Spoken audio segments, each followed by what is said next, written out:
Many of us have quietly sacrificed our potential at the altar of approval. We've played it safe, followed conventional wisdom, and made decisions not based on outcomes or principles, but on the fear of criticism and rejection. Yet, the uncomfortable truth is that this pursuit of external validation is precisely what confines us to mediocrity. Approval seeking isn't just a harmless tendency, it's a silent saboteur that dampens creativity, shrinks ambition, and keeps success just out of reach. In a world obsessed with optics and social validation, choosing conformity might seem safe, but it's ultimately costly. It limits your impact, your influence, and your income. This book, Stop Chasing Approval, The Mediocrity Trap, is your invitation to escape that cycle. Drawing upon proven strategies and psychological insights, it lays out a roadmap to reclaiming your autonomy, anchoring your identity in unwavering self-worth, and making decisions driven by purpose and principle, not external praise.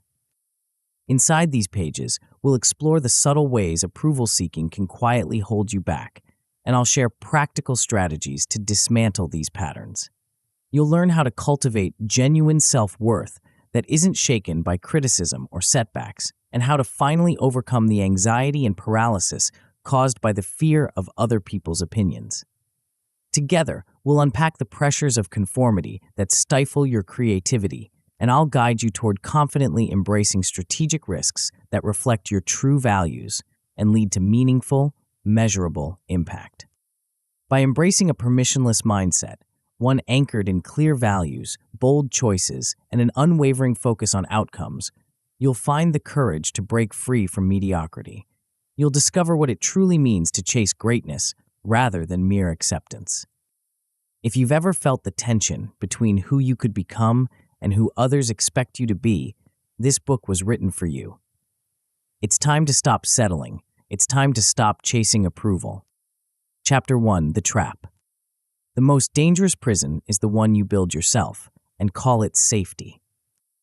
Every day, millions of ambitious builders make the same fatal choice. They optimize for being uncriticizable instead of being effective. They choose the safe launch over the bold one, the committee-approved message over the contrarian truth, the pricing that won't offend over the pricing that reflects value. They think they're being smart. They're actually installing average as their operating system. This is the mediocrity trap, and once you're in it, every decision pulls you deeper. The uncriticizable choice. Watch any leadership meeting and you'll see it happen in real time. Someone proposes a bold move, a contrarian positioning, an aggressive timeline, a price increase that reflects actual value. The room goes quiet. Then comes the death by 1,000 qualifications. What if customers complain? Shouldn't we test this more? Maybe we should wait until next quarter.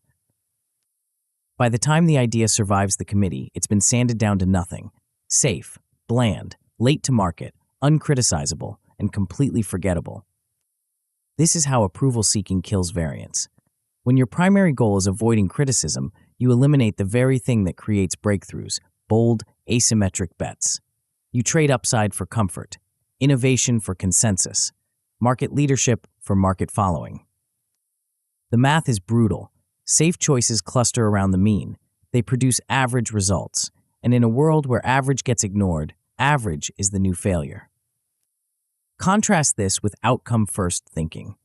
When Sarah Blakely cut the feet off her pantyhose and turned it into Spanx, she wasn't optimizing for approval. She was solving a problem. When she pitched department stores with her homemade prototype, she didn't wait for consensus. She demonstrated results. The criticism came anyway, but by then, she had revenue to cushion it. Outcome-first choices feel riskier in the moment. They invite dissent.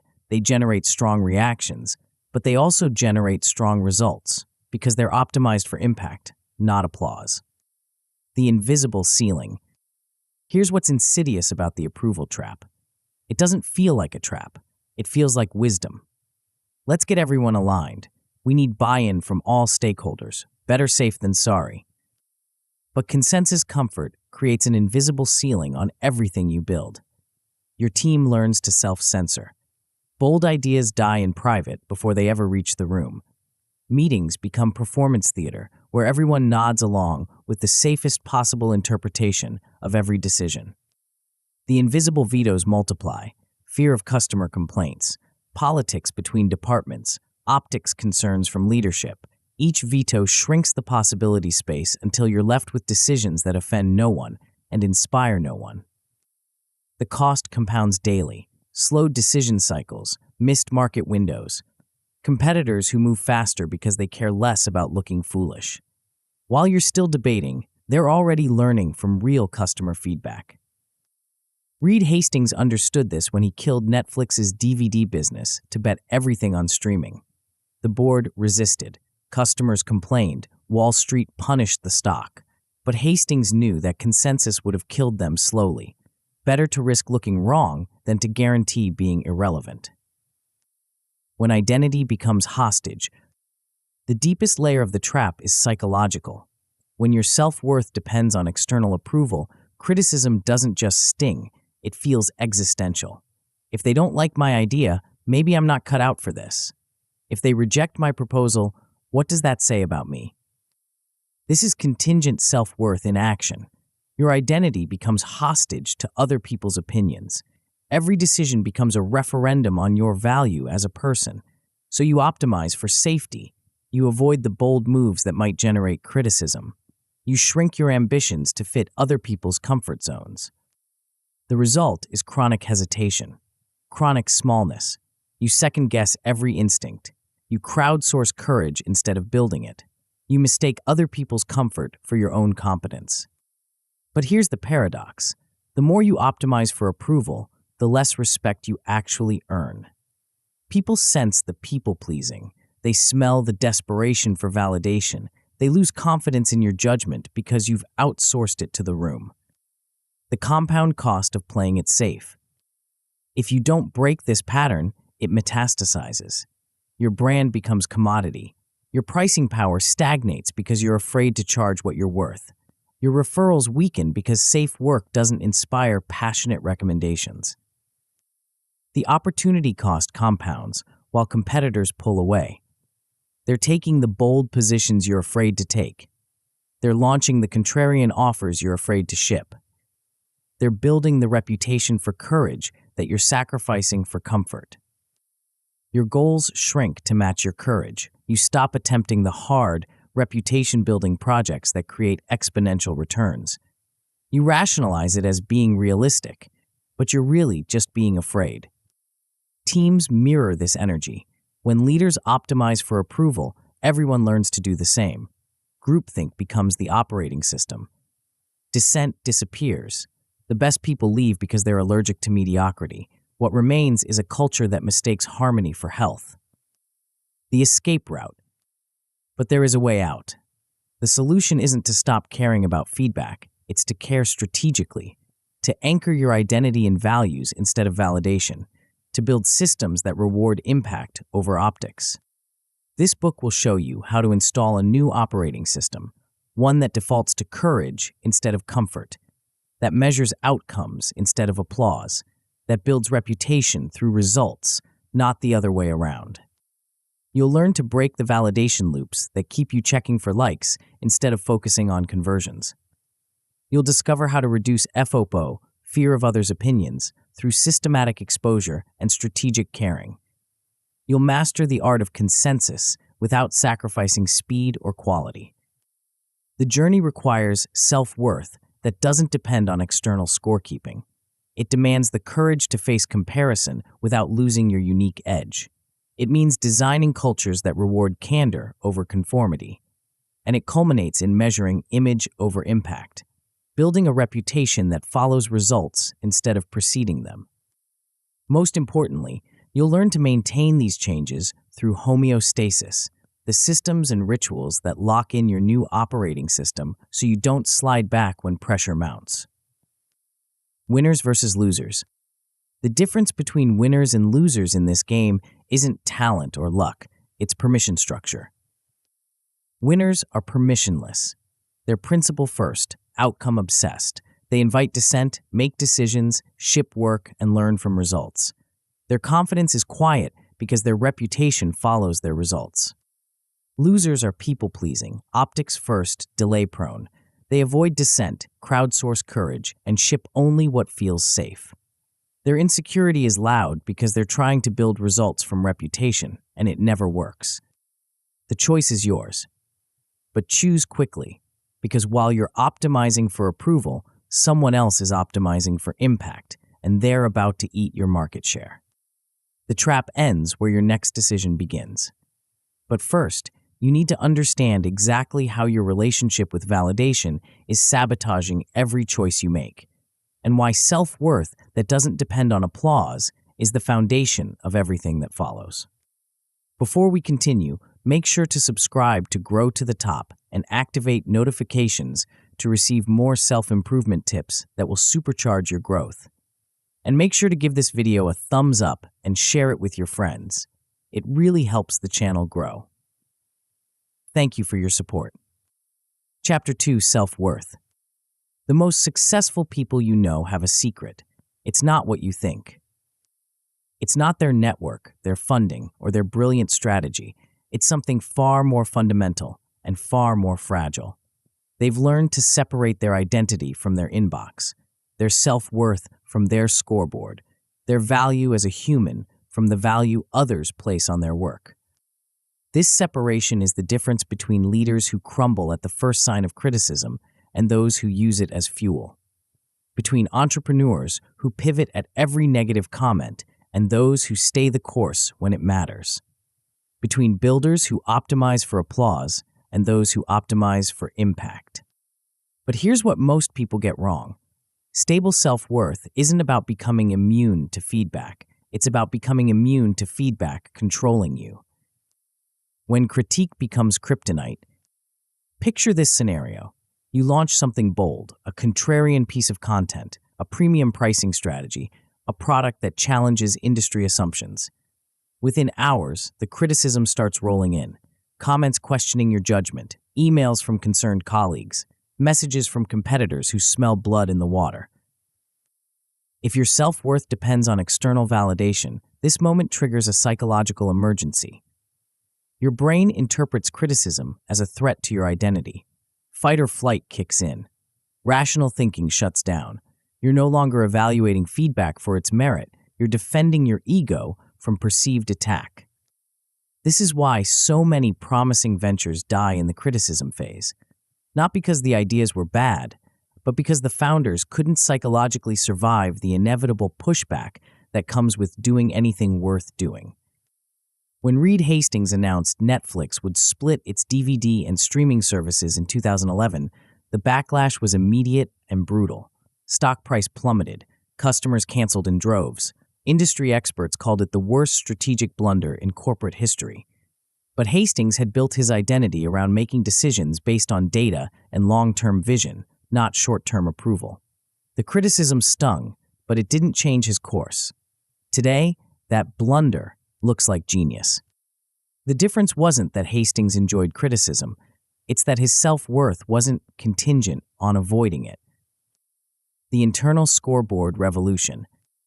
Most people run their lives on an external scoreboard. Likes, shares, revenue, recognition, approval from authority figures. When these numbers go up, they feel valuable. When they go down, they question everything. But external scoreboards are manipulated by forces beyond your control. Market conditions, algorithmic changes, other people's moods, competitor actions. Building your identity on variables you can't control is like building a house on quicksand. The solution is an internal scoreboard, a way of measuring success that's anchored in things you actually control. Your values, your effort, your learning, your consistency with your principles. This doesn't mean ignoring external results. It means using them as data points, not identity validators. When your internal scoreboard is strong, external feedback becomes information that helps you iterate, not ammunition that attacks your sense of self.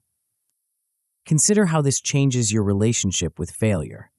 When a project doesn't work, instead of asking what's wrong with me, you ask, what can I learn? Instead of, am I cut out for this? You ask, what would I do differently next time? The failure informs your tactics without attacking your identity. The language of resilience. Here's a subtle but powerful shift that most people miss. the difference between labels and verbs, between saying I am a leader and I lead, between I'm an entrepreneur and I build businesses. Labels are fragile. They create identity prisons. If you are a leader and your team rebels, your identity cracks. If you are an entrepreneur and your startup fails, you question your fundamental nature. Verbs are anti-fragile. They're tied to actions you control. If you lead and encounter resistance, you adjust your approach. If you build businesses and one fails, you build another one better. This linguistic shift rewires how you process setbacks. Instead of identity threats, they become tactical adjustments. Instead of existential crises, they become learning opportunities. Watch how this plays out in real time. When Oprah Winfrey's network OWN struggled in its early years, she didn't say, I'm not cut out to be a media mogul. She said, I'm learning how to run a network. The verb kept her identity intact while she figured out the tactics. The myth of natural thick skin. One of the most damaging myths about resilience is that some people are just naturally thick-skinned, that they're born with an immunity to criticism that the rest of us lack. This is nonsense. Thick skin is trained, not inherited. It's built through systematic exposure to discomfort, combined with cognitive reframing that transforms threats into challenges. Every person you admire for their apparent immunity to criticism has actually developed that immunity through practice. They've learned to separate signal from noise, to extract useful feedback while discarding personal attacks, to use criticism as a compass rather than a weapon.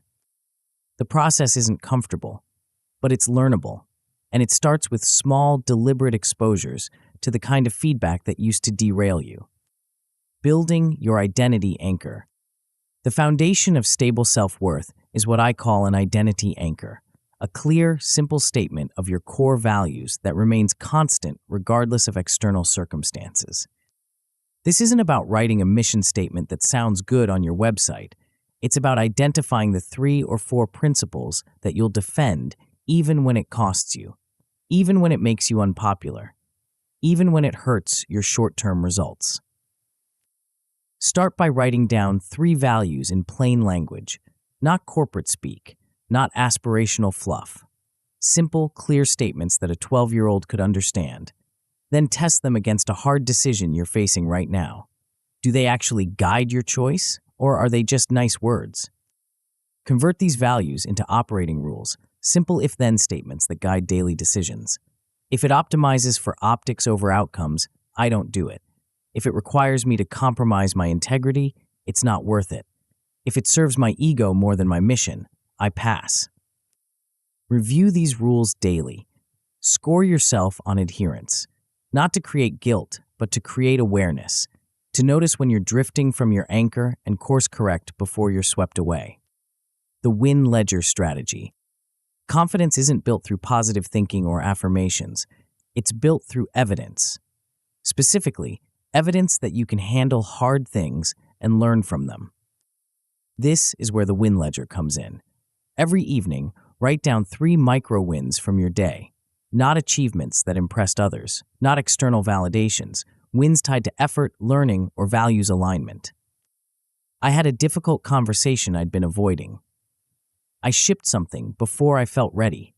I said no to a request that didn't align with my priorities. I learned something new about my market. I stuck to my principles when it would have been easier to compromise. These micro wins accumulate into self-efficacy, the belief that you can handle whatever comes next. They become evidence you can reference when facing future challenges. They script your courage for the next bold move. Weekly, review your ledger for patterns. What types of challenges are you handling well? What skills are you developing? What evidence can you use to remind yourself of your capability when doubt creeps in? Reframing the praise trap.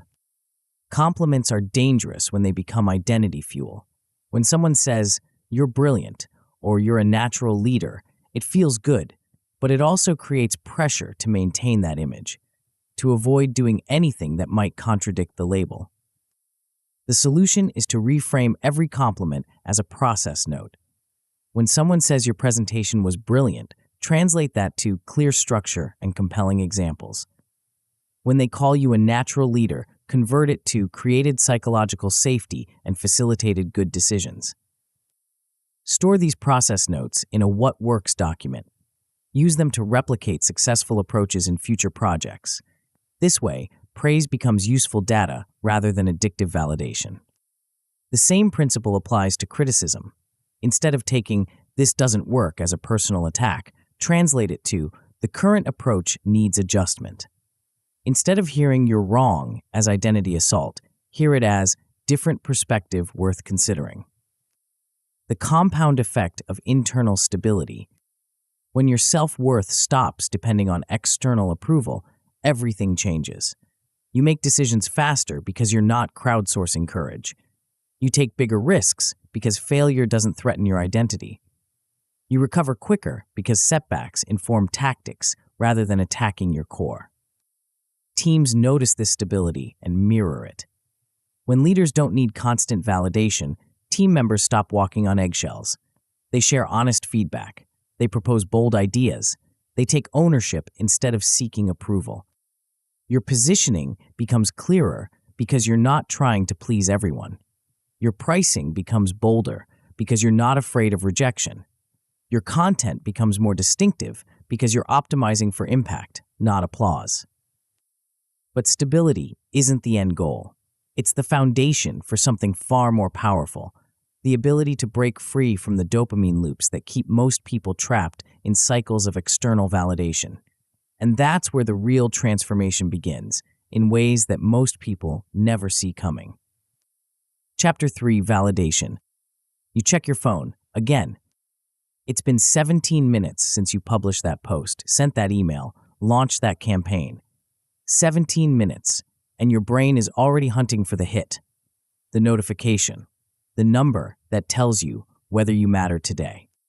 You tell yourself you're monitoring performance, but deep down, you know the truth. You're chasing a drug, and like any drug, it's slowly destroying the very thing you're trying to build.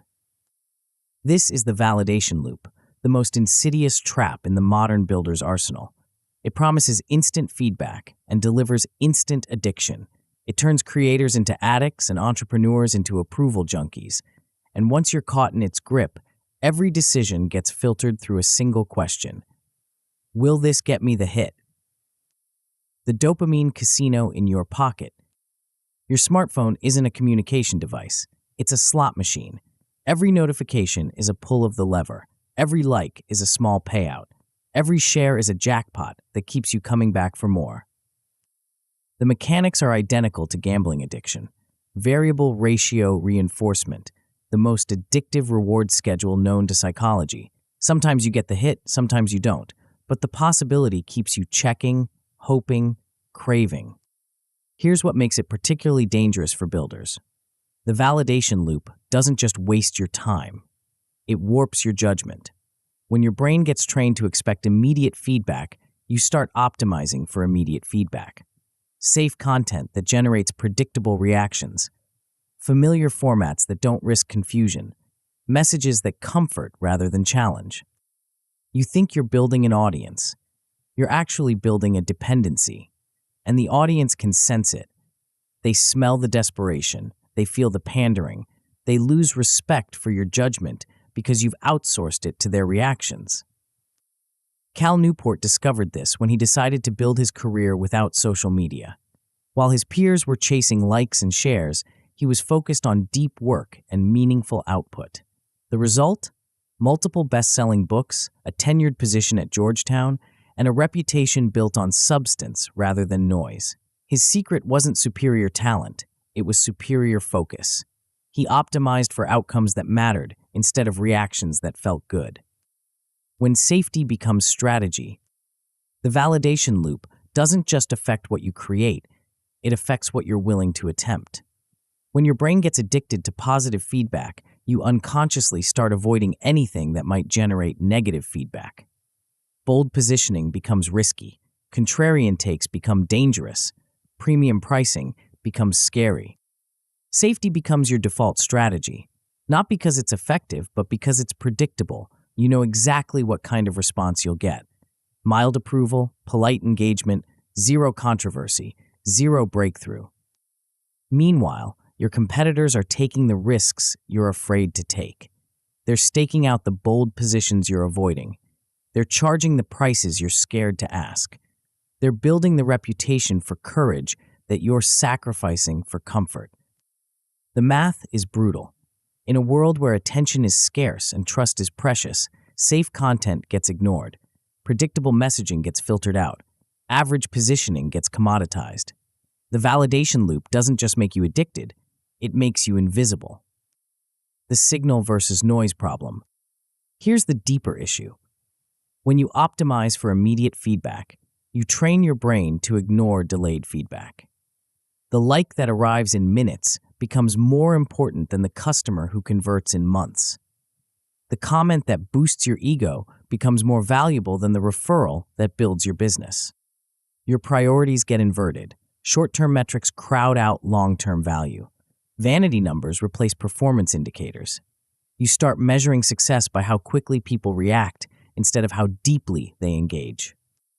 This is why so many creators burn out despite massive followings. They've built audiences that consume but don't convert, followers who engage but don't buy, communities that validate but don't value. The feedback feels good, but the business feels hollow. The solution isn't to ignore all feedback. It's to curate feedback, to distinguish between signal and noise, to build systems that surface useful information while filtering out addictive distractions. Breaking the habit loop. Every habit has three components: cue, routine, reward. The validation loop is no different. The cue is publishing something. The routine is checking for reactions. The reward is the dopamine hit from positive feedback. To break the loop, you need to disrupt each component.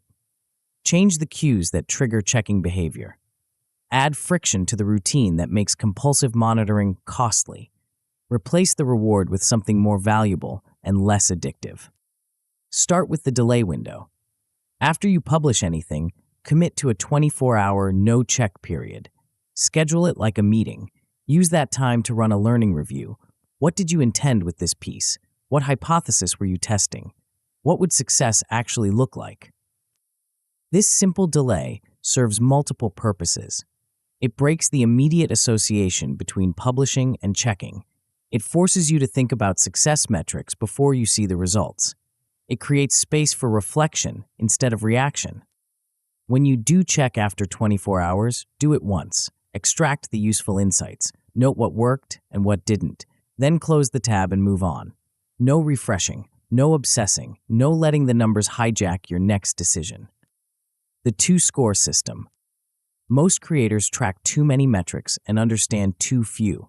They monitor likes, shares, comments, views, impressions, reach, engagement rate, click-through rate, and a dozen other vanity indicators that feel important but don't drive business outcomes. The solution is radical simplification. Track exactly two scores. One outcome metric that ties to business value, and one learning metric that ties to skill development. For the outcome metric, choose something that actually matters to your bottom line. Email signups, qualified leads, customer retention rate, revenue per customer, referral percentage, something you can't easily game and that directly impacts your business. For the learning metric, choose something that measures your growth as a creator or leader. Depth of customer conversations, quality of feedback received, speed of iteration cycles, clarity of positioning, something that makes you better at your craft. Review these two scores weekly. Tie your next actions to these numbers only. If your outcome metric is flat, focus on value creation. If your learning metric is stagnant, focus on skill development. Ignore everything else. Retire any metric you can easily game. If you find yourself optimizing for the metric instead of the underlying value it's supposed to represent, it's become a vanity indicator. Kill it before it kills your judgment. The whitelist strategy. Not all feedback is created equal. Comments from random strangers carry different weight than insights from qualified customers. Reactions from competitors have different motivations than responses from collaborators. The whitelist strategy involves pre-selecting 3 to 5 qualified reviewers whose opinions actually matter to your success. These should be people who understand your market, share your values, and have skin in the game. Customers who've paid you, partners who've worked with you, mentors who've guided you. Provide these reviewers with a simple rubric. Instead of asking, "What did you think?" ask specific questions. Was this clear? Was this original? Was this useful? What would you change? What would you keep? Aggregate their themes. Look for patterns across responses. Change one thing based on their input, then move forward. Ignore feedback from everyone else. Not because their opinions don't matter, but because their opinions don't matter for your specific goals. This approach gives you the benefits of external perspective without the addiction of external validation. You get useful course corrections without the dopamine dependency. You stay connected to your market without becoming enslaved to its every reaction. The batch creation method.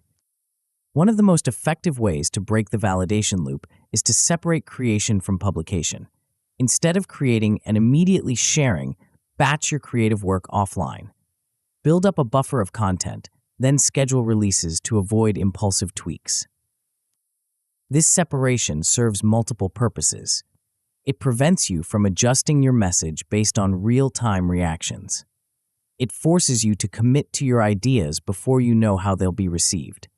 It creates distance between your creative process and your distribution process.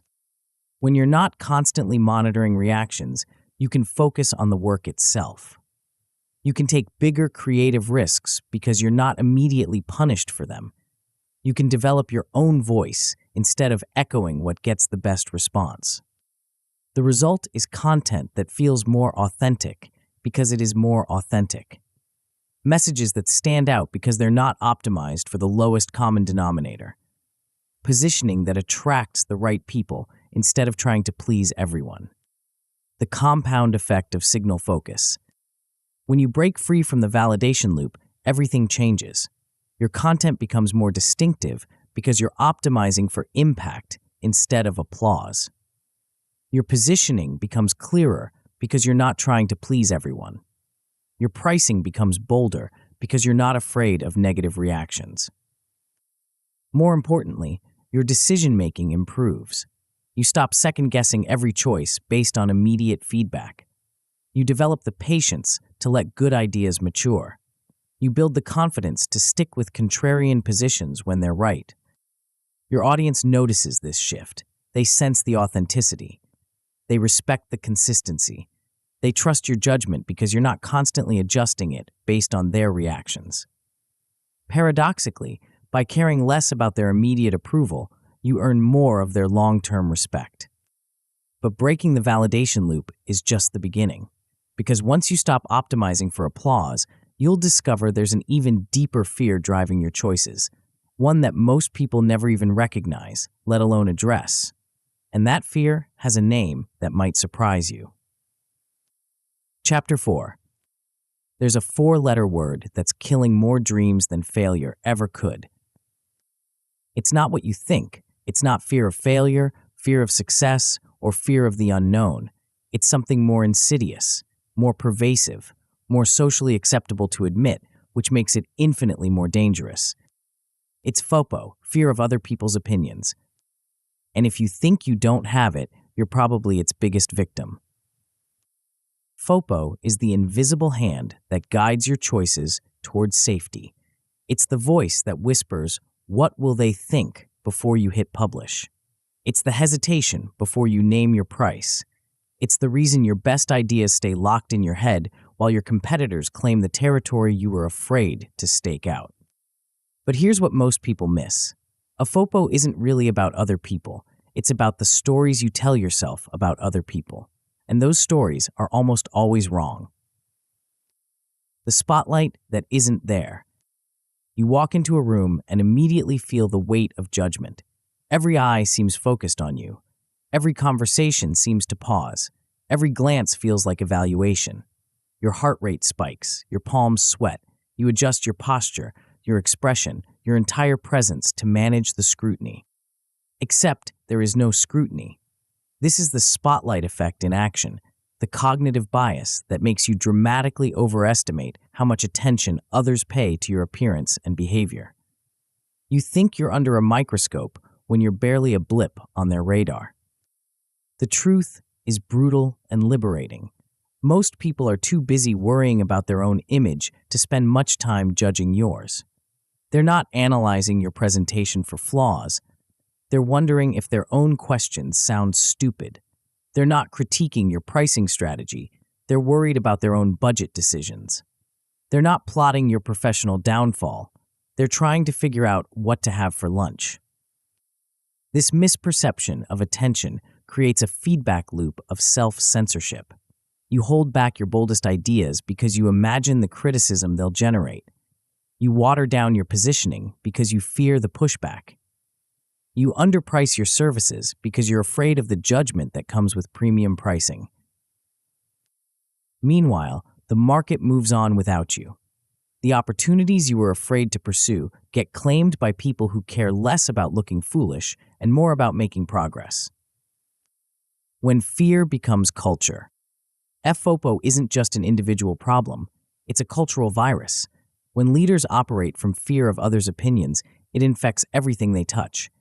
Teams learn to self-censor. Bold ideas die in private before they ever reach the room. Innovation gets replaced by imitation.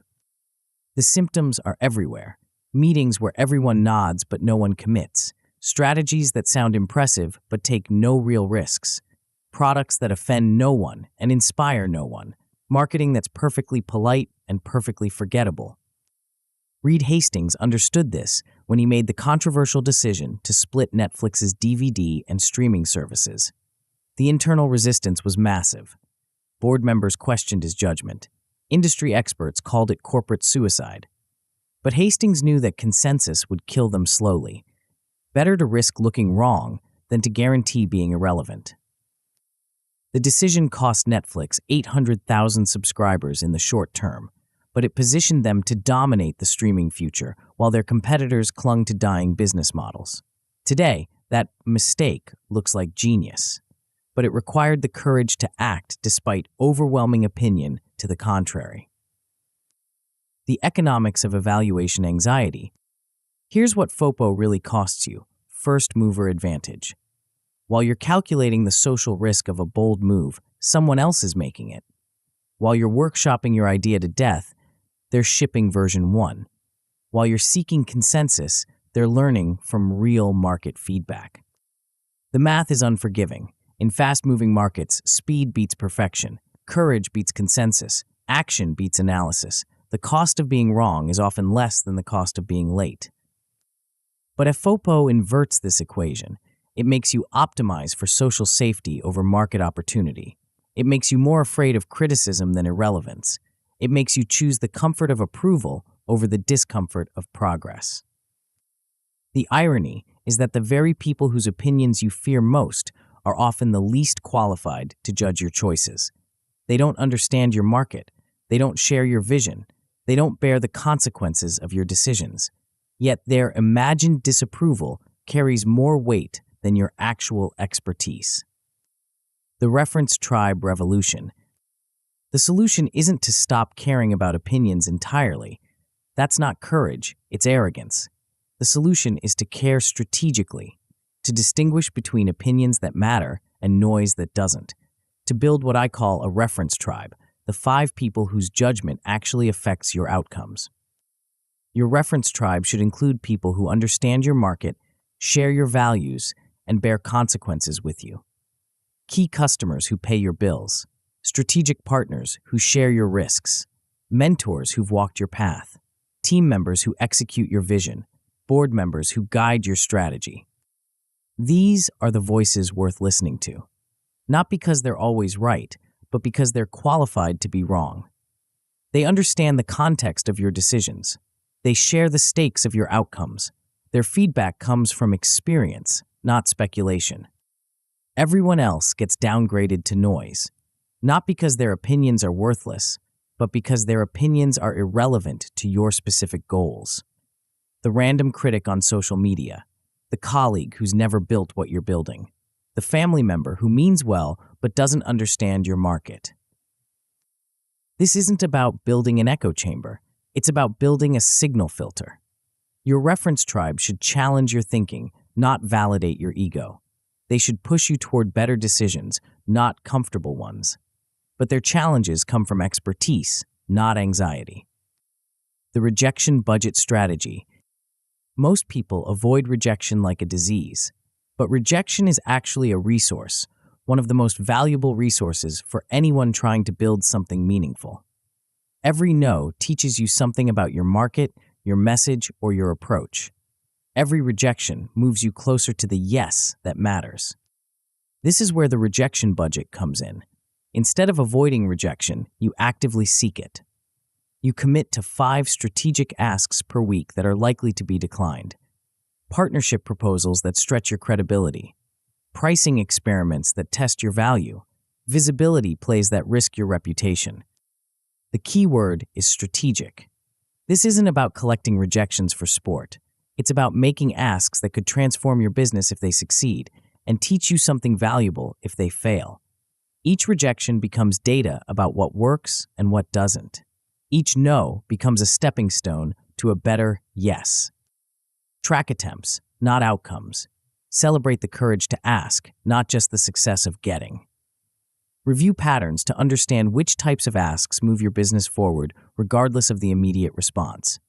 Often, the boldest asks that get rejected in the moment plant seeds that bear fruit later. When Melinda Gates first proposed the idea of focusing the Gates Foundation on global health, many advisors thought it was too ambitious. The scope seemed impossible. The problem seemed intractable. The criticism was immediate and intense. But that rejection taught her to refine her approach, build better partnerships, and communicate more effectively. The foundation went on to save millions of lives, partly because she was willing to court the discomfort of initial rejection. Reframing the pressure moment. The moment before you make a bold move is when FOPO strikes hardest. Your heart races, your mind floods with worst-case scenarios, your body prepares for social threat as if it were physical danger. This is when most people retreat to safety. But this moment can be reframed. Instead of seeing pressure as a warning, you can see it as a signal. Pressure means you're attempting something that matters. Nervousness means you're pushing beyond your comfort zone. The physiological response that feels like fear can be interpreted as excitement. Before any high-stakes moment, write down 3 things: the upside of visible failure, the lessons you'll extract regardless of outcome, and your next step if things go wrong. This simple exercise transforms an unknown threat into a calculated risk. It gives you a plan for the worst case, which makes the best case feel more achievable. Use breathing as an anchor. 2 minutes of slow, controlled exhales before any big moment. This isn't mystical, it's physiological. Controlled breathing activates your parasympathetic nervous system, which counteracts the fight-or-flight response that makes you want to retreat. Script 1 bold sentence to deliver when challenged, not a defensive explanation or a lengthy justification. 1 clear, confident statement that stakes your position. This is the direction we're going because it serves our customers best. This price reflects the value we deliver. This strategy positions us for the future we're building. The compound effect of strategic courage. When you stop letting FOPO drive your decisions, everything changes. Your positioning becomes clearer because you're not trying to please everyone. Your pricing becomes bolder because you're not afraid of sticker shock. Your content becomes more distinctive because you're willing to take stands. More importantly, your reputation shifts. Instead of being seen as agreeable, you become seen as principled. Instead of being known for playing it safe, you become known for making smart risks. Instead of being the person who follows consensus, you become the person who creates it. Teams notice this shift and mirror it. When leaders demonstrate courage, it gives everyone permission to be braver. Bold ideas start surfacing in meetings. Difficult conversations become normal. Innovation becomes expected, not exceptional. Your reference tribe evolves too. As you demonstrate strategic courage, you attract people who value that quality. The approval seekers drift away. The outcome-focused collaborators move closer. Your network upgrades itself to match your upgraded operating system. But there's a deeper layer to this transformation, because once you stop fearing other people's opinions, you'll discover something even more insidious, the way you unconsciously measure yourself against others. And that comparison trap has tentacles that reach into every decision you make. Chapter 5: Comparison. You see their success and feel something twist in your stomach. It's not quite jealousy, not quite admiration. It's something more complex, a cocktail of inspiration and inadequacy that leaves you simultaneously motivated and paralyzed. You study their trajectory, dissect their strategy, analyze their positioning. You tell yourself you're learning from the best. But deep down, you're doing something far more dangerous. You're measuring your worth against their achievements, your progress against their highlights, your behind the scenes against their highlight reel. This is the comparison trap, and it's more insidious than any other form of approval seeking because it masquerades as ambition. It feels productive. It looks like research. But it's actually a sophisticated form of self-sabotage that keeps you stuck in an endless loop of inadequacy and imitation. The question isn't whether you compare yourself to others. You do, and you always will. The question is whether you're comparing in ways that accelerate your progress or sabotage it. The envy engine. Comparison starts innocent enough. You notice someone doing something you admire. Their positioning is clearer. Their content is sharper. Their results are bigger. The initial reaction is pure inspiration, a glimpse of what's possible. But then something shifts. The inspiration curdles into inadequacy. Why aren't I there yet? What am I doing wrong? Maybe I'm not cut out for this. The comparison that was supposed to motivate you starts to paralyze you instead. This is where most people get stuck. They see the gap between where they are and where their role models are, and they interpret that gap as evidence of personal failure. They forget that every expert was once a beginner. Every overnight success was years in the making. Every polished performance was built on countless invisible failures. The gap isn't a judgment, it's information. It's data about what's possible and clues about how to get there, but only if you know how to read it correctly. When Brian Chesky was building Airbnb, he obsessively studied other successful startups. But he didn't just admire their results, he reverse-engineered their processes. He looked at how they acquired customers, how they built trust, how they scaled operations. He extracted principles, not aesthetics. Methods, not metrics. The result was a company that learned from others without losing its unique edge. The context blindness problem. Here's what makes comparison so dangerous. You're comparing your full reality to someone else's curated highlights. You see their polished presentations, but not their messy first drafts. Their confident decisions, but not their sleepless nights of doubt. Their breakthrough moments, but not their years of grinding through obscurity.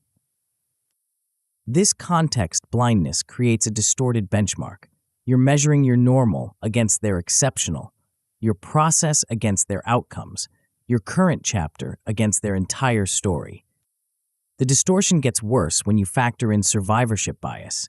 The people you're comparing yourself to are by definition the ones who succeeded.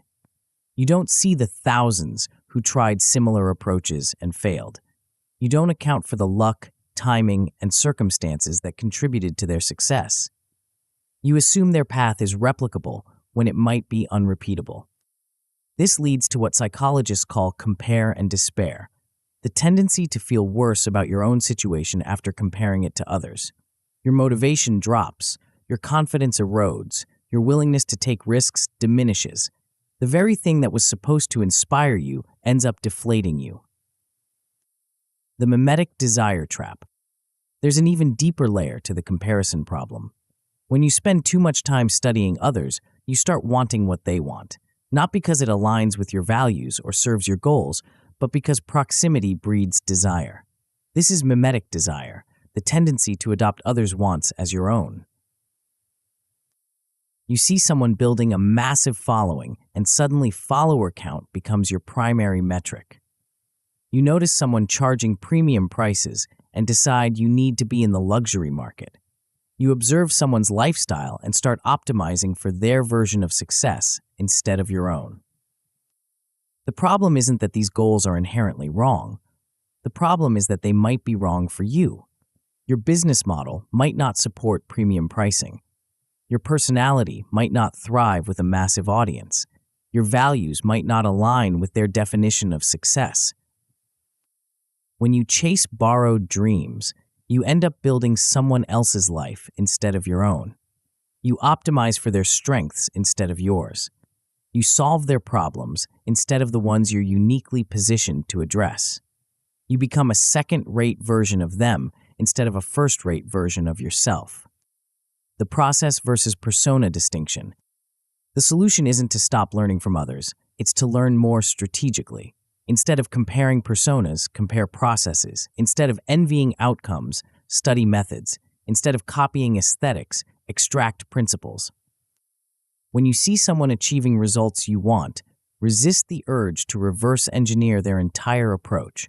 Instead, identify one specific process they run well: their customer onboarding sequence, their content creation workflow, their decision-making framework, their team communication rhythm.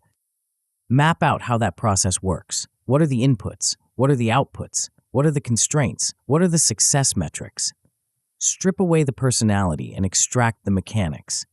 Look for principles you can adapt to your context, not tactics you can copy wholesale.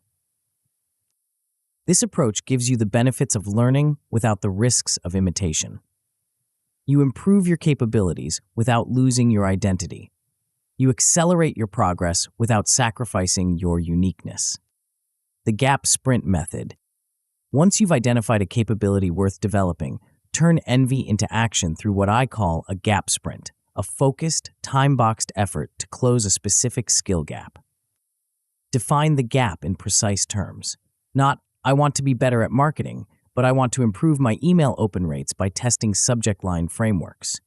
Not, I need to be more strategic, but I want to develop a systematic approach to quarterly planning. Set a 14-day sprint to make measurable progress on this one capability. Each day, commit to one deliberate practice rep. Write one subject line using a new framework. Conduct one customer interview using a structured approach. Run one experiment using a hypothesis-driven method. Log your effort and lessons daily. What worked? What didn't? What would you adjust tomorrow? The goal isn't perfection, it's progress. You're building the capability through repetition, not trying to master it overnight. On day 14, ship something visible that proves the gain. Send an email with your best subject line. Publish a piece of content informed by your customer insights. Present a strategy built on your new planning framework. Make the learning tangible and public. This approach transforms comparison from a source of inadequacy into a source of improvement. Instead of feeling bad about gaps, you systematically close them. Instead of envying others' capabilities, you build your own. The match quality test. Not every goal worth pursuing is worth pursuing for you.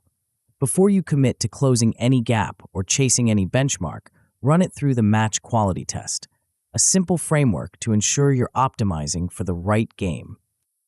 Ask yourself, if I achieve this goal, does it serve my values and business model? If the answer is no, either reframe the goal to fit your context or abandon it entirely. Don't chase metrics that don't matter for your specific situation. If someone's success comes from high-volume, low-margin transactions and your model depends on low-volume, high-margin relationships, don't copy their customer acquisition tactics. If their brand thrives on controversy and yours depends on trust, don't imitate their communication style. If their lifestyle requires constant travel and you value stability, don't pursue their version of freedom. Write a one-sentence difference line that preserves your unique edge. Unlike X, we focus on Y because Z. This line becomes your guardrail against copycat creep. It reminds you what you will not imitate, even if it's working for others. The goal isn't to be different for the sake of being different. It's to be different in ways that serve your strengths, values, and market position. To build on what makes you unique instead of abandoning it for what makes others successful. The rate of change revolution. Here's the most powerful reframe of all. Stop comparing absolute positions and start comparing rates of change. Instead of measuring where you are relative to others, measure how fast you're improving relative to yourself. Track your progress week over week, month over month. Are your conversion rates improving? Is your content quality increasing? Are your customer relationships deepening? Are your processes becoming more efficient? Focus on the trajectory, not the destination. This shift changes everything. Instead of feeling discouraged by how far you have to go, you feel encouraged by how far you've come. Instead of being paralyzed by others' head starts, you're motivated by your own momentum. Instead of optimizing for their scoreboard, you optimize for your own growth. Rate of change is also a more accurate predictor of future success than current position. Someone improving 10% per month will eventually overtake someone who's stagnant at a higher baseline. Consistency compounds. Progress accelerates. Small improvements stack into significant advantages. The compound effect of strategic learning. When you learn to compare strategically, everything improves.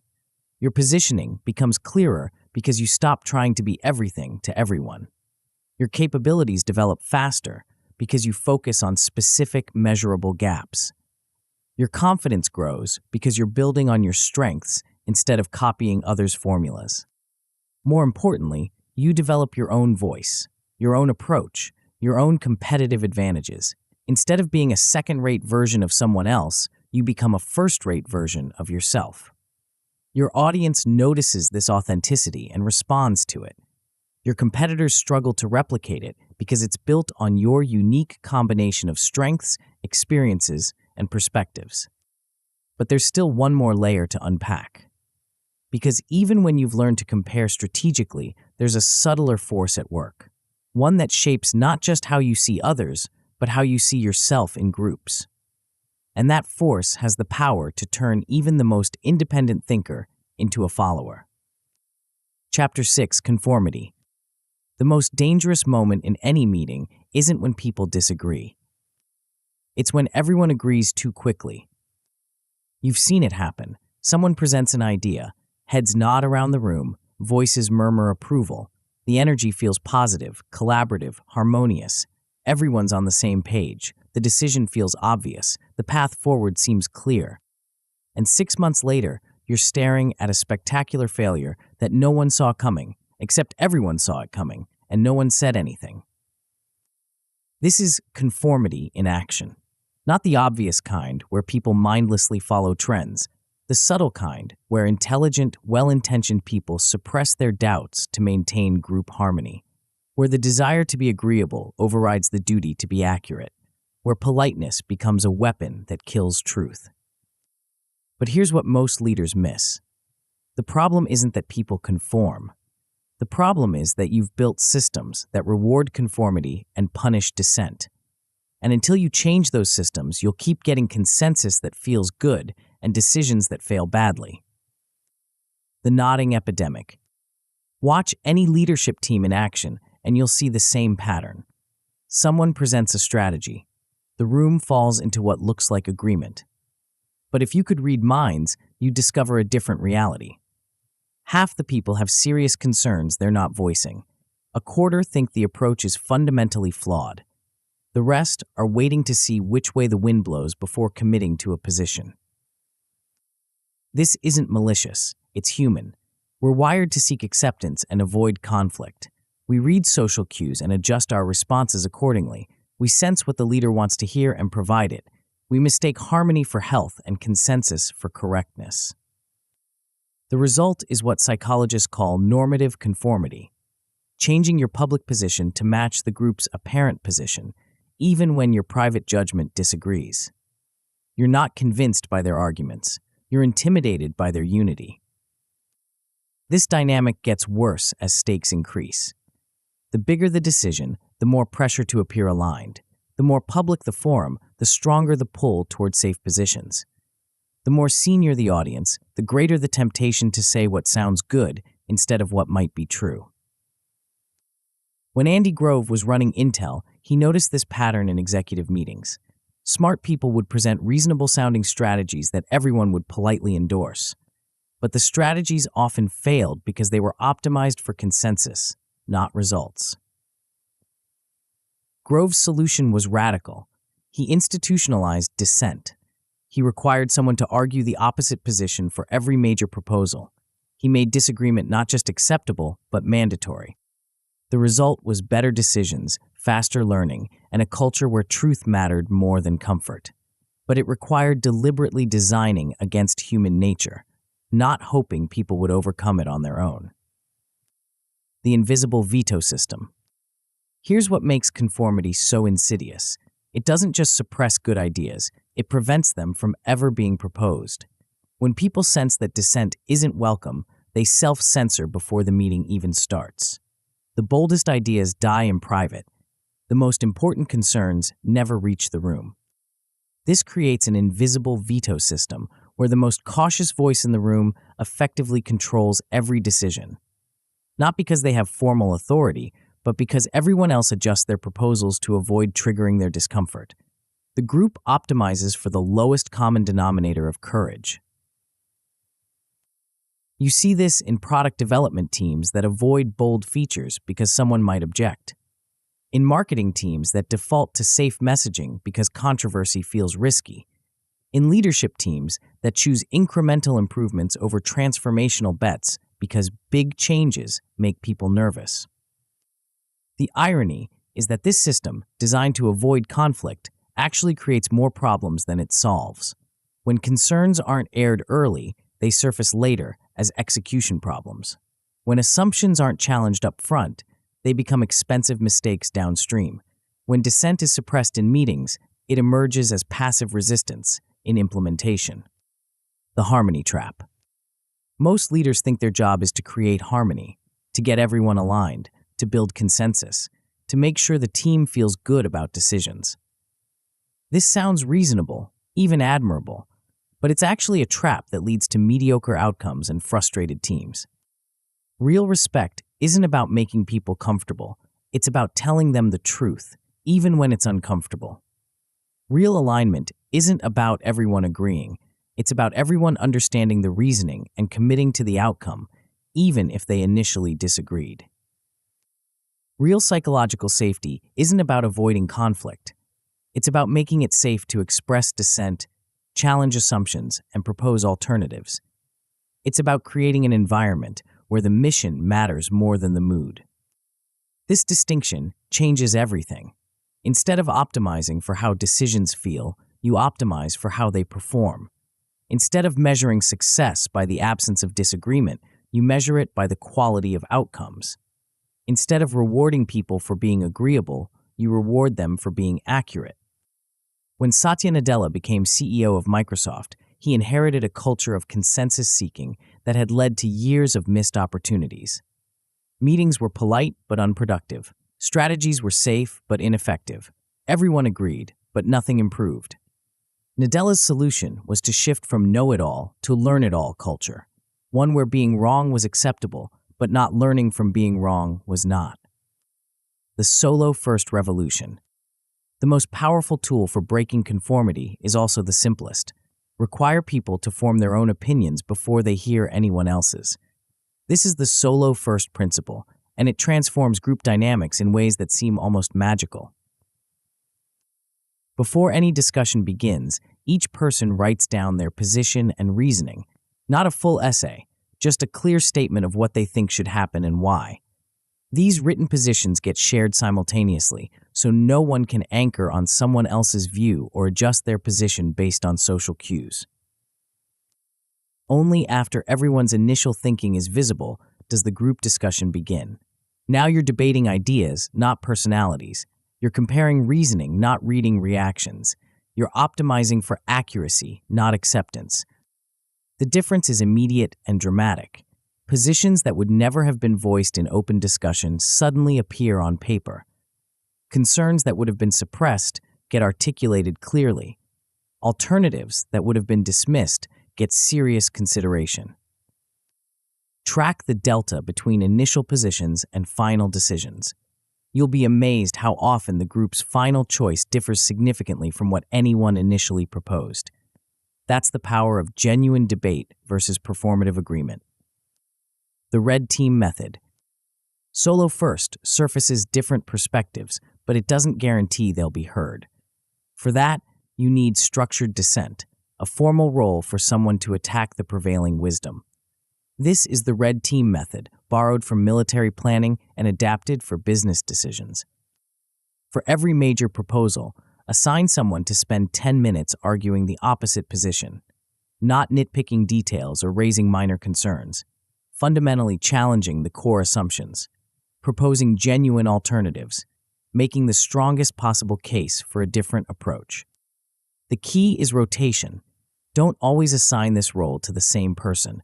They'll become the negative voice that everyone learns to ignore. Rotate it among team members so everyone experiences both sides of the dynamic. Today's advocate becomes tomorrow's critic. Require alternatives, not just critiques. It's easy to poke holes in any plan. It's harder to propose a better one. By demanding alternatives, you ensure that dissent is constructive, not destructive. You're not just identifying problems, you're generating solutions. Close each session with a changed my mind round. Ask everyone to state one way their thinking shifted based on the discussion. This reinforces that changing your mind isn't weakness, it's learning. It's the whole point of the exercise. The anonymous truth channel. Some truths are too uncomfortable to voice in person, even in psychologically safe environments. For these, you need an anonymous channel, a way for people to surface concerns without attaching their names to them. Monthly, ask your team a simple question. What are we pretending not to know? Collect responses anonymously, cluster similar themes, address the top 2 issues publicly, even if they're uncomfortable. This isn't about creating a complaint box or encouraging gossip. It's about surfacing systemic issues that everyone sees but no one wants to name. The product feature that everyone knows is flawed, but no one wants to criticize.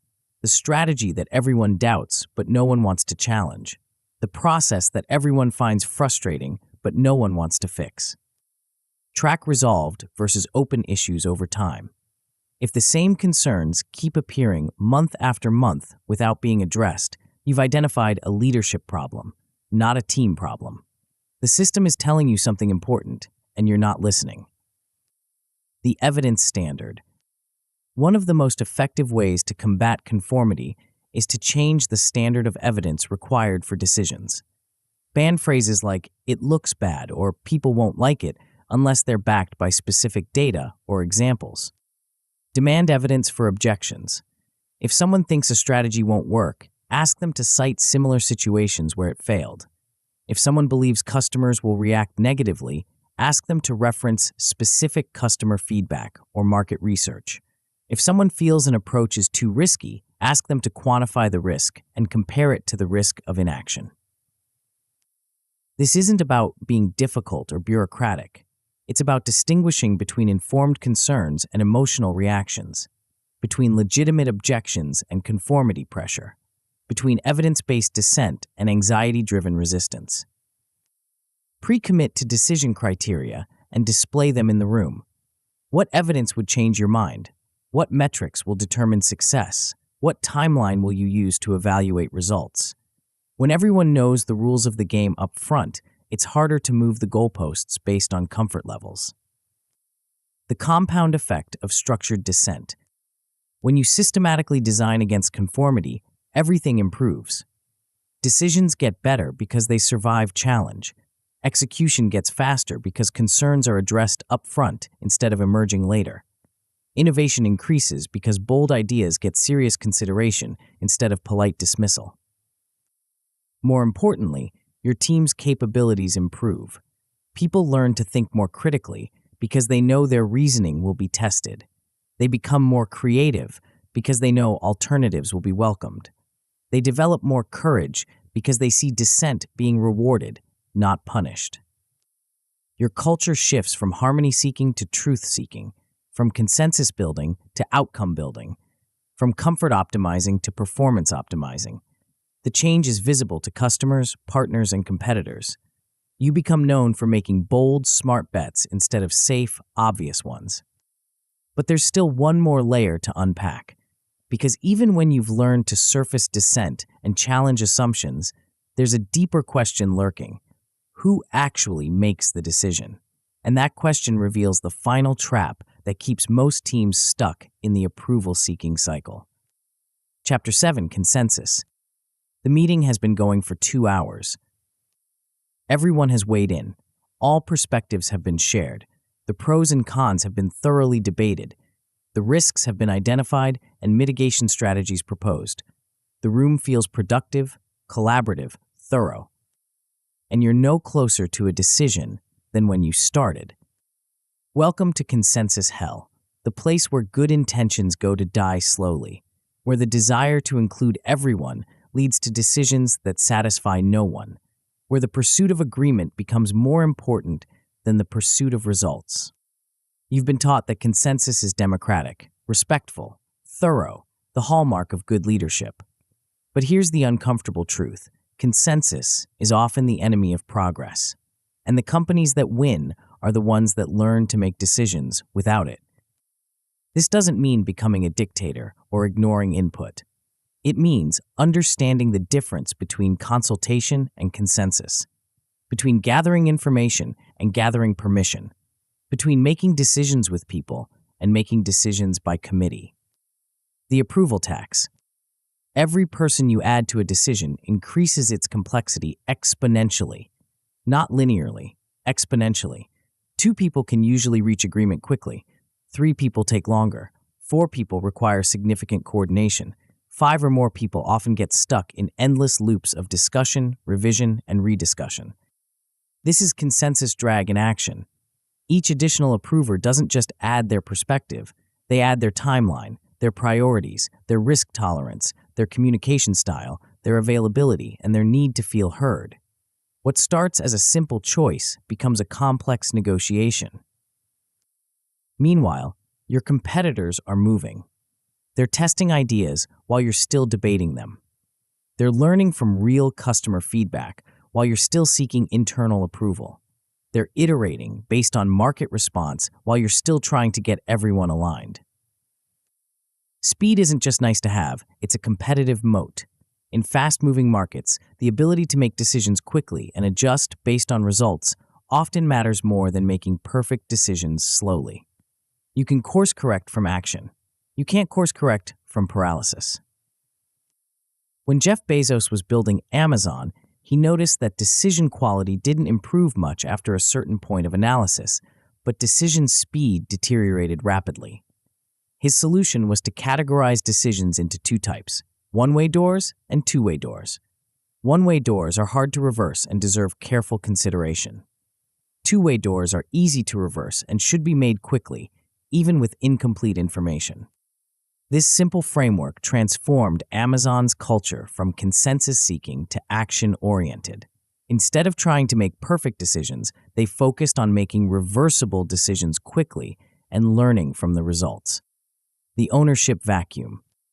Here's what happens in most organizations. Decisions get made by committees, but no one owns the outcome. When things go well, everyone takes credit. When things go poorly, everyone points fingers. The diffusion of responsibility that makes consensus feel safe actually makes execution dangerous. Committees are great for gathering input. They're terrible for making decisions. They optimize for process over outcomes. They prioritize harmony over results. They confuse activity with progress. Real accountability requires real ownership. One person who understands the context, weighs the input, makes the call, and lives with the consequences. Not someone who rubber stamps the group's recommendation, but someone who synthesizes the information and exercises judgment. This doesn't mean ignoring other perspectives. It means having a clear process for gathering those perspectives and a clear person responsible for acting on them. It means distinguishing between advisors and deciders, between consultation and consensus. When Andy Grove was running Intel, he implemented what he called disagree and commit. Team members could argue vigorously for their position during the input phase, but once a decision was made, everyone committed to making it work, regardless of their initial position. This preserved the benefits of diverse thinking while avoiding the paralysis of endless consensus seeking. The two-door framework. Not all decisions deserve the same process. Hiring a key executive is different from choosing a marketing campaign. Entering a new market is different from adjusting pricing.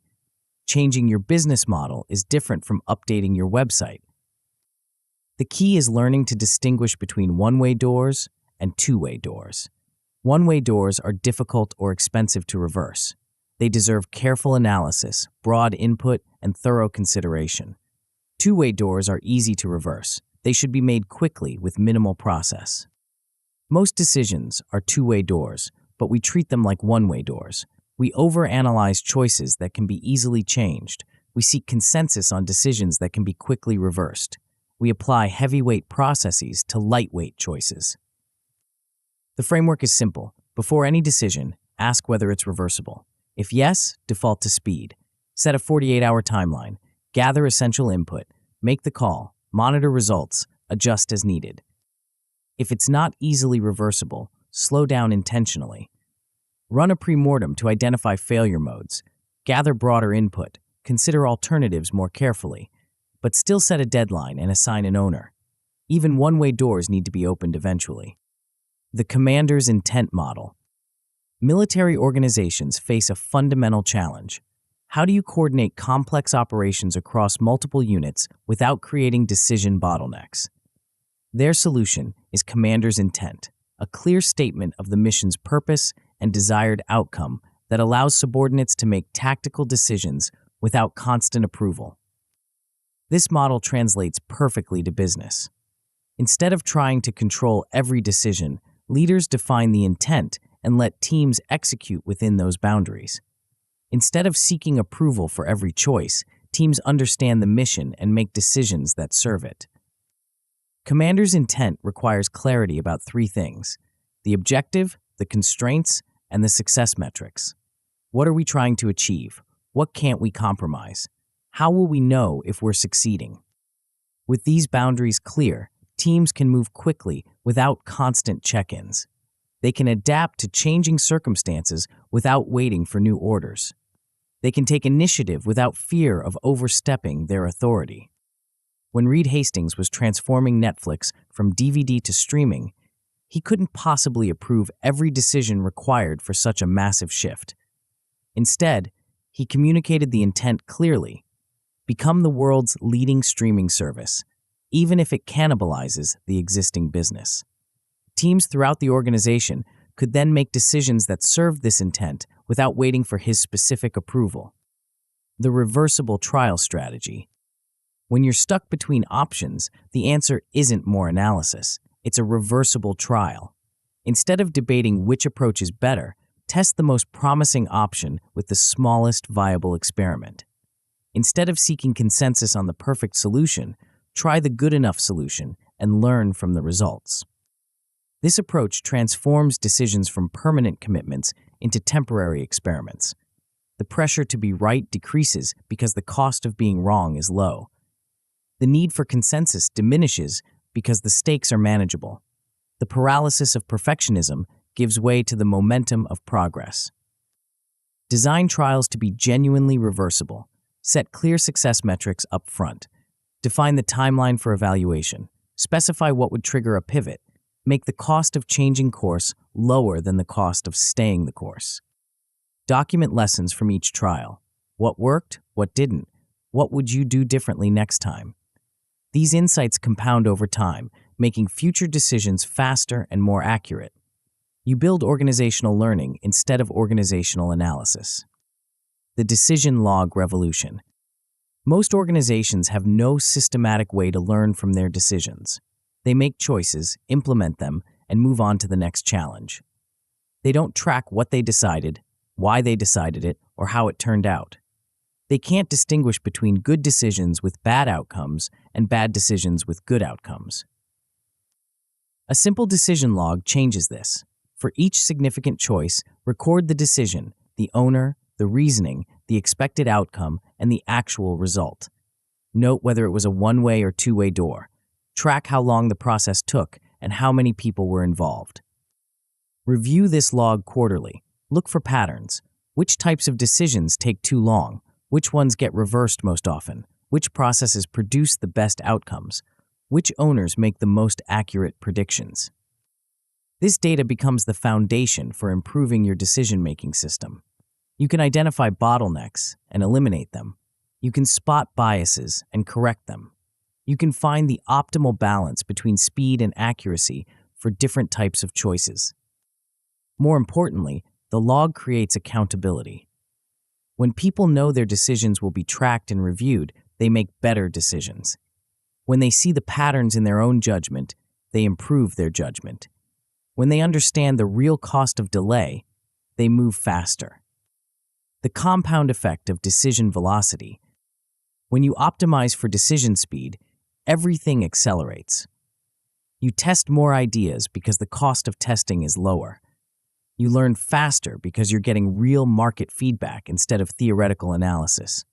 You adapt quicker because you're not locked into long-term commitments based on incomplete information. Your team's confidence grows because they see progress instead of process. Their skills improve because they're making real decisions instead of participating in endless discussions. Their ownership increases because they have real authority instead of advisory roles. Your competitive position strengthens because you're moving faster than organizations stuck in consensus mode. You're capturing opportunities while they're still debating them. You're learning from customers while they're still seeking internal approval. You're building momentum while they're building alignment. But there's one more trap waiting, one that's even more subtle than consensus seeking. Because even when you've learned to make decisions quickly, there's still the question of what you're optimizing those decisions for. And that's where most leaders make their final, fatal mistake. Chapter 8, Image over Impact. Your dashboard looks impressive. Follower count up 47% this quarter. Website traffic hitting new records. Social engagement through the roof. Media mentions multiplying monthly. Brand awareness trending upward across all demographics. The board loves the numbers. The team feels energized. The industry is taking notice. Everything looks like success. Except for one small problem. Your business is dying. Revenue is flat. Customer retention is declining. Referrals have dried up. Cash flow is tightening. The metrics that actually matter, the ones that pay salaries and fund growth, are heading in the wrong direction, while the metrics that look good are heading skyward. Welcome to the image over impact trap, where the pursuit of looking successful becomes more important than being successful, where the scoreboard becomes more important than the score, where reputation becomes the goal instead of the byproduct. This isn't about vanity or ego, though those play a role. It's about a fundamental confusion between leading indicators and lagging indicators, between signals and noise, between what feels like progress and what actually drives results. The theater of metrics. Most organizations are running a performance, not intentionally, but inevitably. They've built systems that reward the appearance of success over the substance of success. They measure what's easy to measure instead of what's important to measure. They optimize for metrics that make them feel good instead of metrics that make them money. This happens because of a psychological phenomenon called Goodhart's Law. When a measure becomes a target, it ceases to be a good measure. The moment you start optimizing for a metric, people find ways to game it. The metric becomes divorced from the underlying value it was supposed to represent. Social media followers become more important than customer loyalty. Website traffic becomes more important than conversion rates. Media coverage becomes more important than customer satisfaction. Awards and recognition become more important than revenue and profit. The irony is that these vanity metrics often move in the opposite direction of business health. You can build a massive following of people who will never buy from you. You can generate enormous traffic from people who immediately bounce. You can win industry awards while losing market share. When WeWork was preparing for its IPO, the company had mastered the art of impressive-looking metrics. Membership was growing exponentially. Locations were expanding globally. Valuation was soaring toward $47 billion. The media narrative was unstoppable growth and revolutionary disruption. But underneath the impressive optics, the fundamentals were catastrophic. The company was burning cash at an unsustainable rate. Customer acquisition costs were higher than customer lifetime value. The business model was fundamentally flawed. When investors finally looked past the vanity metrics to the actual economics, the valuation collapsed by 80% in a matter of weeks. The customer truth test. Here's the uncomfortable reality. Customers don't care about your metrics. They don't care how many followers you have, how much media coverage you've received, or how many awards you've won. They care about one thing: whether you solve their problems better than the alternatives. This creates a dangerous disconnect.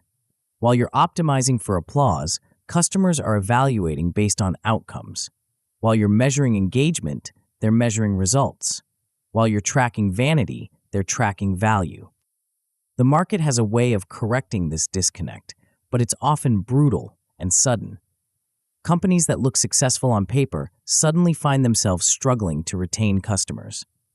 Brands with massive awareness discover they have no pricing power. Organizations with impressive growth metrics realize they've built a house of cards. The solution is to flip the equation. Instead of trying to build reputation to drive results, focus on building results and let reputation follow. Instead of optimizing for metrics that make you look good, optimize for metrics that make customers successful. Instead of measuring your performance, measure your customers' outcomes. This shift changes everything. Your content becomes more useful because you're optimizing for customer value, not engagement. Your product development becomes more focused because you're measuring customer success, not feature adoption. Your marketing becomes more effective because you're tracking conversions, not impressions. The 5-number revolution. Most dashboards are cluttered with dozens of metrics that tell you everything and nothing. The solution is radical simplification. Track exactly 5 numbers that directly tie to business value. Not 50, not 15, 5. These numbers should form a complete picture of your business health. How many qualified prospects you're attracting? How many are becoming customers? How many are staying customers? How many are referring others? And how quickly you're converting effort into cash. Qualified leads tells you if your positioning and messaging are working. Not total leads, qualified leads. People who actually fit your ideal customer profile and have the budget and authority to buy. This metric forces you to focus on quality over quantity. Activation rate tells you if your onboarding and early experience are working. What percentage of new customers achieve their first meaningful outcome? This metric reveals whether you're delivering on your promises or just collecting payments. Retention rate tells you if your core product or service is working. Are customers staying and expanding their relationship with you, or are they churning and looking for alternatives? This metric is the ultimate truth test of your value proposition. Referral rate tells you if customers are so satisfied they're willing to stake their reputation on recommending you. This is the purest measure of customer satisfaction because it requires customers to put their relationships at risk. Cash conversion cycle tells you how efficiently you're turning effort into revenue. How long does it take from initial investment to cash return? This metric reveals the sustainability and scalability of your business model. These 5 numbers, reviewed weekly, tell you more about your business health than 50 vanity metrics reviewed monthly. They force you to focus on what matters. They resist gaming because they're tied to real customer behavior. They compound because improvement in one area often drives improvement in others. The reputation debt concept. Every decision you make either builds reputation capital or creates reputation debt. Reputation capital comes from consistently delivering value, keeping promises, and exceeding expectations.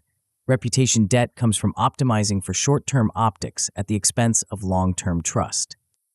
Most leaders don't track reputation debt because it's not immediately visible. You can make decisions that look good in the moment but create trust problems later. You can chase metrics that impress stakeholders but disappoint customers. You can build a brand that generates buzz but doesn't generate loyalty. The key is to start tracking these choices explicitly. Before any major decision, ask, does this build reputation capital or create reputation debt? If it's the latter, either find a different approach or acknowledge the future cost you're accepting. Reputation debt compounds like financial debt.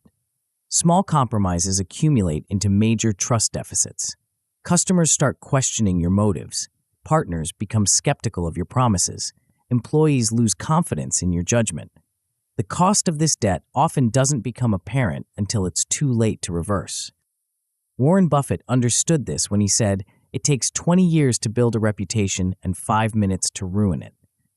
But he also understood that reputation built on substance is anti-fragile. It gets stronger under pressure. Reputation built on image is fragile. It shatters when tested. The anti-vanity audit. Most teams are addicted to vanity metrics without realizing it. They check social media stats compulsively. They celebrate traffic spikes and engagement rates. They measure success by metrics that feel good but don't drive business outcomes. The anti-vanity audit is a systematic process for identifying and eliminating these distractions. Start by listing every metric you currently track. For each one, ask, if this number doubled, would our business fundamentally improve? If the answer is no, remove it from your dashboard. This process is often shocking. Teams discover they're spending significant time and energy optimizing for metrics that have no correlation with business success. They're celebrating increases in numbers that don't matter while ignoring declines in numbers that do. Replace vanity metrics with paired metrics that resist gaming. Instead of just tracking email subscribers, track subscribers and engagement rate. Instead of just measuring content views, measure views and conversion rate. Instead of just counting customers, count customers and lifetime value. Paired metrics force you to optimize for both quantity and quality. They prevent the gaming that makes single metrics unreliable. They create a more complete picture of performance that aligns with business objectives. The outcome post-mortem practice. Most organizations are terrible at learning from their decisions because they don't systematically review outcomes. They launch initiatives, implement strategies, and execute campaigns without ever going back to assess what actually worked and why. The outcome post-mortem changes this. After every significant project or campaign, spend 15 minutes writing 3 sentences. What was the result? What drove that result? And what would you change next time? Not a lengthy analysis, just a crisp summary that captures the key lessons. This practice creates organizational memory. Instead of repeating the same mistakes, you build on previous insights. Instead of starting from scratch each time, you compound your learning. Instead of relying on intuition, you develop evidence-based judgment. Archive these postmortems in a simple document that the whole team can access. Review them quarterly to identify patterns. Which types of initiatives consistently overperform? Which approaches consistently underdeliver? Which assumptions consistently prove wrong? This data becomes the foundation for better decision-making. You can double down on what works and eliminate what doesn't. You can spot your biases and correct them. You can build a playbook of proven approaches instead of constantly experimenting with unproven ones. The compound effect of impact focus. When you stop optimizing for optics and start optimizing for outcomes, everything changes. Your positioning becomes clearer because you're focused on customer value, not industry perception. Your pricing becomes bolder because you're confident in your results, not worried about your image. Your team becomes more motivated because they're working on things that matter, not things that look good. Your customers become more loyal because you're solving their problems, not managing your reputation. Your growth becomes more sustainable because it's built on substance, not hype. Most importantly, your reputation improves as a byproduct of your impact. When you consistently deliver value, people notice. When you keep your promises, trust builds. When you exceed expectations, word spreads. The reputation you were trying to manufacture through metrics happens naturally through results. But there's one final challenge waiting. Because even when you've learned to optimize for impact over image, there's still the question of how to maintain these changes over time. How to prevent the slow drift back to approval seeking that sabotages so many transformation efforts. And that's where the real work begins. Chapter 9, Homeostasis. You've broken free from the trap. You understand how approval-seeking hard-codes mediocrity into every choice. You've built an internal scoreboard that doesn't depend on external validation. You've learned to care strategically about the right few opinions while ignoring the noise. You've designed systems that reward impact over image. But here's what no one tells you about transformation. The old patterns will try to come back. Your nervous system will crave the familiar comfort of consensus. Your brain will miss the dopamine hit of instant validation. Your team will drift toward the safety of groupthink. The market will test your resolve with criticism and uncertainty. This is homeostasis in action, the tendency of systems to return to their previous equilibrium. And unless you actively design against it, you'll find yourself right back where you started, wondering how you lost the progress you worked so hard to build. The solution isn't willpower, it's architecture. Simple, repeating loops that make courage cheaper and conformity costlier. Maintenance rituals that keep your new operating system running smoothly. Guardrails that protect your progress when pressure mounts. The playbook you've built. Let's map what you've learned. You started by anchoring your identity in values instead of validation. You defined 3 non-negotiable principles that guide decisions regardless of external pressure.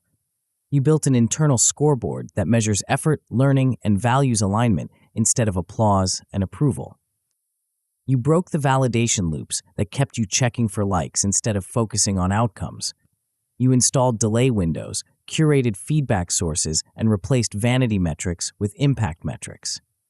You learned to optimize for results that arrive slowly but matter deeply instead of reactions that arrive quickly but fade fast. You reduced FOPO by building systematic exposure to rejection. You created a rejection budget that normalizes no as part of the process. You narrowed your reference tribe to 5 voices that actually matter. You reframed pressure as focus and fear as information. You replaced conformity with structured dissent. You implemented solo first, thinking to surface genuine perspectives before groupthink takes hold. You assigned red team roles to institutionalize challenge. You created anonymous channels for uncomfortable truths to surface safely. You eliminated consensus drag by distinguishing between one-way and two-way doors. You assigned clear ownership to every decision. You set time-boxed input periods and firm deadlines. You embraced disagree and commit as the team operating principle. You stopped optimizing for image and started optimizing for impact. You built a 5-number scorecard that tracks what actually matters. You eliminated vanity metrics that felt good but drove nothing. You started tracking reputation debt to understand the long-term cost of short-term optics plays. This isn't theory anymore, it's a proven system, a playbook that transforms approval seekers into outcome builders, a framework that turns people pleasers into principle followers. The compound advantage. Here's what happens when you stick with this system. Everything gets easier, not harder. The courage that felt forced becomes automatic. The decisions that felt risky become routine. The conflicts that felt threatening become productive. Your nervous system adapts to the new normal. What once triggered fight-or-flight responses becomes boring background noise. The criticism that used to derail you for days becomes data you process in minutes. The rejection that used to feel personal becomes feedback you use to improve your approach. Your decision-making accelerates because you've eliminated the friction of approval seeking. You don't need to crowdsource courage because you've built your own supply. You don't need to seek consensus because you've learned to make decisions with input, not permission. You don't need to wait for perfect information because you've learned to act on sufficient information with reversible trials. Your team's capabilities compound because they're practicing real decision-making instead of participating in approval theater. They're learning to think independently before thinking collectively. They're developing judgment through experience instead of avoiding judgment through consensus. They're building confidence through results instead of seeking confidence through validation. Your market position strengthens because you're moving faster than competitors stuck in approval cycles. You're testing ideas while they're still debating them. You're learning from customers while they're still seeking internal permission. You're building momentum while they're building alignment. The relationship revolution. The changes extend beyond business into every relationship you have.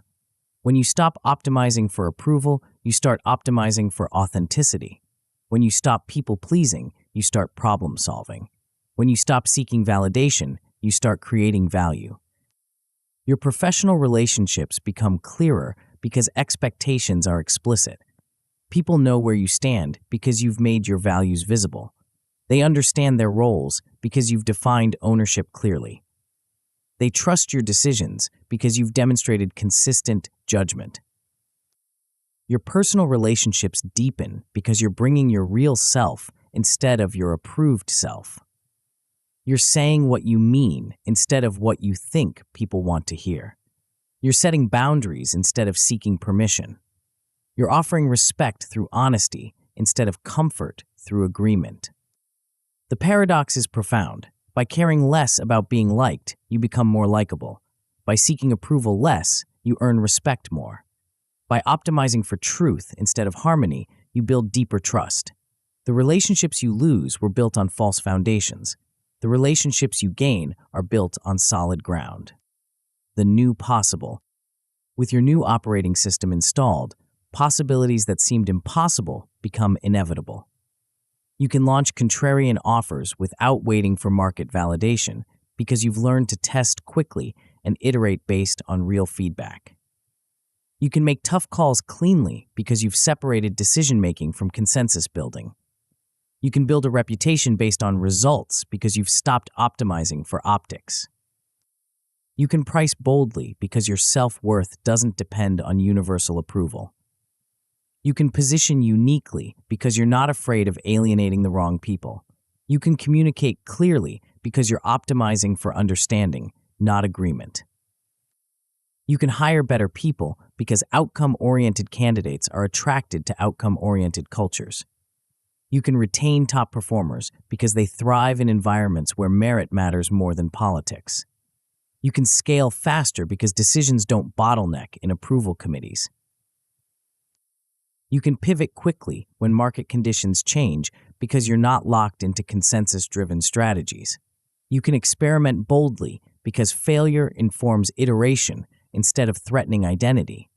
You can compete effectively because speed and clarity become your competitive advantages. The maintenance system. But none of this happens automatically. You need maintenance rituals that keep the system running smoothly. Simple, repeating loops that prevent drift back to approval-seeking patterns. Weekly, review your 5-number impact scorecard, not to obsess over metrics, but to stay connected to what matters. Tie one specific action to each number that's trending wrong. Keep the review to 20 minutes. Focus on trends, not individual data points. Monthly, run an anonymous pulse check with your team. Ask the same question: what are we pretending not to know? Address the top 2 themes publicly. Track which issues get resolved and which ones persist. Use this data to identify systemic problems before they become crises. Quarterly, audit your values alignment. Review major decisions against your stated principles. Identify where you compromised and why. Adjust either your values or your behavior to close the gap. Values that don't guide real choices aren't values, they're aspirations. Annually, review your decision log to identify patterns. Which types of decisions take too long? Which ones get reversed most often? Which processes produce the best outcomes? Use this data to refine your decision-making architecture. These rituals take minimal time but create maximum protection against homeostatic drift. They keep you connected to your principles when pressure mounts. They surface problems before they compound. They reinforce the behaviors that created your progress. Your first move. All of this starts with one decision. Not tomorrow, not next week, today. Write down 3 values that will guide your choices regardless of external pressure. Not aspirational statements that sound good on your website. Practical principles that you'll defend even when it costs you. Values that distinguish you from competitors who optimize for approval. Convert these values into 2 operating rules. Simple if-then statements that guide daily decisions. If it optimizes for optics over outcomes, I don't do it. If it requires compromising integrity for acceptance, I pass. Rules that make hard choices easier. Schedule 30 minutes this week to build your 5-number impact scorecard. Identify the metrics that actually drive your business. Remove the vanity metrics that make you feel good but drive nothing. Start tracking what matters instead of what's easy to measure. Make one not for everyone decision this week. Price something boldly. Position something clearly. Communicate something directly. Take one small step away from universal appeal toward specific value. Notice that the world doesn't end when you stop trying to please everyone. The moment of truth. Here's the truth that changes everything. You already know what you need to do.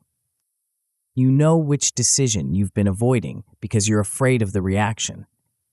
You know which conversation you've been postponing because you're worried about the response. You know which bold move you've been delaying because you're seeking permission that will never come. The trap isn't that you don't know what to do. The trap is that you're waiting for approval to do it. You're seeking consensus for choices that don't require consensus. You're crowdsourcing courage for decisions that demand individual judgment. But courage isn't a feeling, it's a practice. It's not something you have or don't have. It's something you build through repetition. Every time you choose outcomes over optics, you make the next choice easier. Every time you act on principle instead of seeking permission, you strengthen your decision-making muscle. Every time you optimize for impact instead of image, you compound your competitive advantage. The mediocrity trap ends where your next decision begins. Not your next perfect decision, not your next consensus-approved decision, your next values-aligned, outcome-focused, courage-requiring decision. Stop optimizing for applause. Start optimizing for impact. Stop seeking approval. Start creating value. Stop chasing validation. Start building something that matters. The trap is broken. The system is built. The choice is yours. Make it count.